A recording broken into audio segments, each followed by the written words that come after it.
Hello students, बच्चों आज मैं आपको बताऊंगा हर्ट्ज के एक्सपेरिमेंट के बारे में जो उन्होंने यूज किया था इलेक्ट्रोमैग्नेटिक वेव्स को अपनी लैब में प्रोड्यूस करने के लिए। उनके एक्सपेरिमेंट में क्या क्या अपरेटस था, क्या क्या अपरेटस किस तरह से अरेंज किया गया था, क्या क्या चीज़ें यूज की गई थी, वो मैं बताता हूँ आपको। सबसे पहले दो मेटेलिक प्लेट्स ली उन्होंने। ये दो मेटेलिक प्लेट्स को मैंने रिप्रेजेंट किया P1 और P2 से। इन दोनों मेटेलिक प्लेट्स को उन्होंने दो मेटल रोड्स के साथ, दो स्फीयर के साथ ज्वाइंट कर दिया। ये यहां से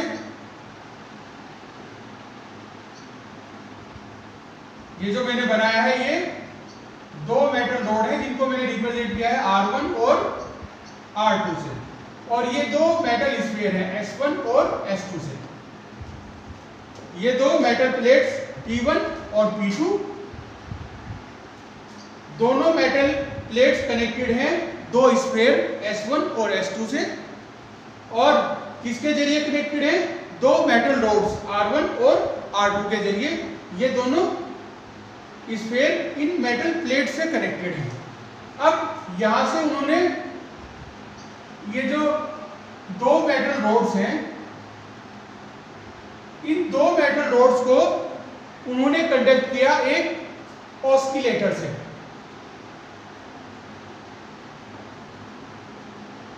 ये एक इंडक्शन कॉइल होती है।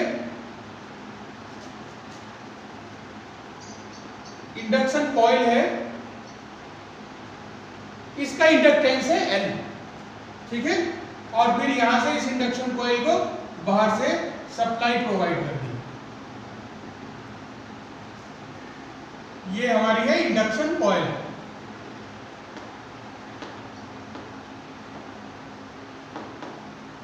ठीक है, ये हर्ट्ज के एक्सपेरिमेंट का एपरेटस था। सिंपल एपरेटस है, कोई ज्यादा कॉम्प्लिकेशन नहीं है इसमें, ज्यादा कॉम्प्लिकेटेड डायग्राम भी नहीं है।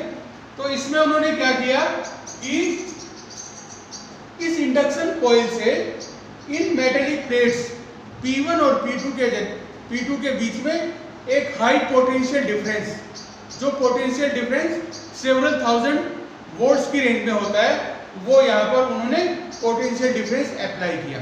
ठीक है, ये इतना एपरेटस था। अब मैं आपको एक्सप्लेन करूंगा कि ये यहाँ पर इलेक्ट्रोमैग्नेटिक वेव्स क्रिएट कैसे होती है।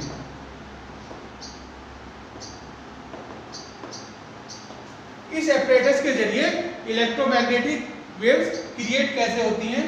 तो यहाँ पर प्रोसेस ये होता है कि जब सेवरल थाउजेंड वोल्ट्स का यहाँ पर पोटेंशियल डिफरेंस प्रोवाइड किया जाता है इन दोनों प्लेट्स के बीच में, तो मेटल प्लेट्स में डिस्चार्ज होने लगता है। मेटल प्लेट में डिस्चार्ज होने लगता है due to high value of potential difference between these plates.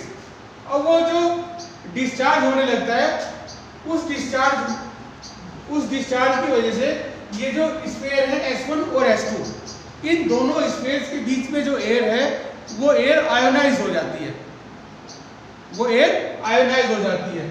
और आयोनाइज होने के बाद वो डिस्चार्ज को एक पाथ प्रोवाइड करती है। यहाँ पर जो प्लेट में जो डिस्चार्ज है उसको एक पाथ प्रोवाइड करती है, ये R1 और R2 रोड्स, और वो यहाँ जो डिस्चार्ज है वो इन मेटल स्फीयर S1 और S2 के बीच में स्पार्क की फॉर्म में अपीयर होता है। इस फॉर्म में अपीयर होता है, स्पार्क की फॉर्म में। जब स्पार्क की फॉर्म में अपीयर होता है वो यहाँ पर, तो यहाँ पर इलेक्ट्रिक फील्ड क्रिएट हो जाता है। दोनों स्फीयर्स के बीच में इलेक्ट्रिक फील्ड क्रिएट हो जाता है। और जब इलेक्ट्रिक फील्ड क्रिएट होता है तो वो इलेक्ट्रिक फील्ड प्रोड्यूस करता है किसको? मैग्नेटिक फील्ड को। इलेक्ट्रिक फील्ड मैग्नेटिक फील्ड को प्रोड्यूस करता है, और फिर मैग्नेटिक फील्ड फिर इलेक्ट्रिक फील्ड को प्रोड्यूस करता है, और इस तरीके से एक इलेक्ट्रोमैग्नेटिक वेव बन जाती है।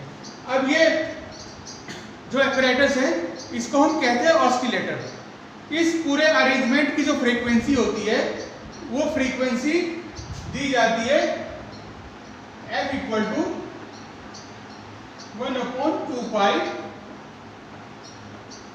√LC। अब ये जो LC क्या है, ये जो कॉइल की जो वायर है ये इंडक्टेंस प्रोवाइड करती है जिसकी वैल्यू है L, और ये जो दो प्लेट्स हैं P1 और P2 ये ऐसे एक्ट करती हैं जैसे कैपेसिटर की दो प्लेट होती हैं। तो ये इसका कैपेसिटेंस बन जाता है C और ये इसका बन जाता है इंडक्टेंस L इस इंडक्टर कॉइल का। ठीक है, अब अगर हम बात करें, ये तो हो गई इसकी अरेंजमेंट की फ्रीक्वेंसी। अब अगर हम इसकी जो ये इलेक्ट्रोमैग्नेटिक वेव यहाँ पर प्रोड्यूस होती है इसकी वेवलेंथ की बात करें, तो ये वेवलेंथ होगी इसकी इलेक्ट्रोमैग्नेटिक वेव की लैम्डा इक्वल टू C/F।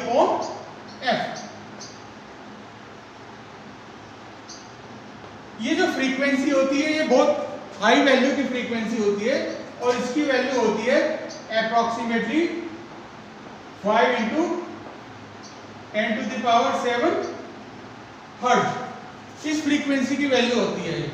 यहाँ पर ये जो C है ये एक कांस्टेंट वैल्यू है जो लाइट की स्पीड होती है वैक्यूम में। तो इन दोनों वैल्यूज को हम रखते हैं इस फॉर्मूले में। ये वैल्यू होती है 3 × 10⁸ मीटर पर सेकंड और ये F की वैल्यू 5 × 10⁷ हर्ट्ज। ठीक है, 7 हर्ट्ज। तो ये वैल्यू आती है यहाँ पर, ये लैम्डा की वैल्यू आती है लैम्डा इक्वल टू 6 मीटर। तो हर्ट्ज के एक्सपेरिमेंट में जो इलेक्ट्रोमैग्नेटिक वेव प्रोड्यूस होती हैं उनकी वेवलेंथ होती है 6 मीटर और ये उनको इलेक्ट्रोमैग्नेटिक वेव्स को प्रोड्यूस करने का एपरेटस है। ठीक है, ओके, थैंक यू।